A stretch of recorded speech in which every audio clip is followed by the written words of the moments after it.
ওজন কমানোর জন্য দৌড়াচ্ছে লেকে গার্ডেনে, আমিও ওজন কমাতে চাই পায়ের, তাহলে এটা কি সেরা উপায় দৌড়ানো?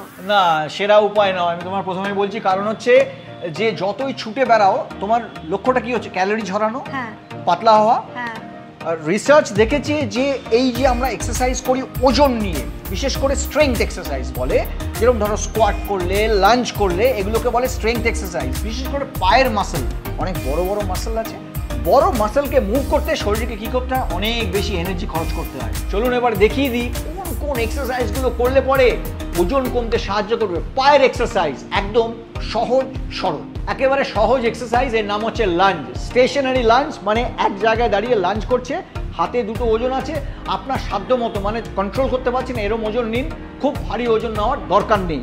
দুটো পায়ে দেখুন ও করছে, 1 2 করে কাউন্ট করবেন 10 বার।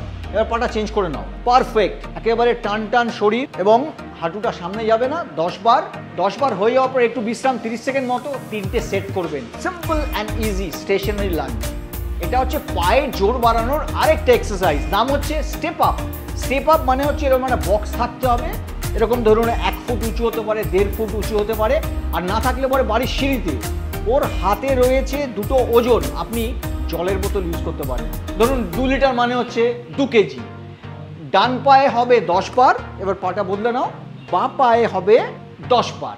আর টেকনিক যেটাকে বলে সেটা হচ্ছে টান টান শরীর থাকবে, শরীরটা একদম টান টান, 10 বার উঠবেন, 10 বার নামবেন, 2 পায়ে হয়ে গেলে একটু বিশ্রাম। এটা 3টে সেট হবে, 3 বার রিপিট হবে। আমাদের এক্সারসাইজ দেখানোর জন্য আমি শ্রেয়া দত্তকে ধন্যবাদ জানাচ্ছি। বাহ, তাহলে তো আমি একটা নতুন জিনিস শিখলাম, এটা তো আমি জানতাম না। এক্স্যাক্টলি, আপনারা যখন এক্সারসাইজ করবেন না, বিজ্ঞানটাকে সামনে রেখে করুন, একটু জানুন, বুঝুন এবং এক্সারসাইজগুলো করুন।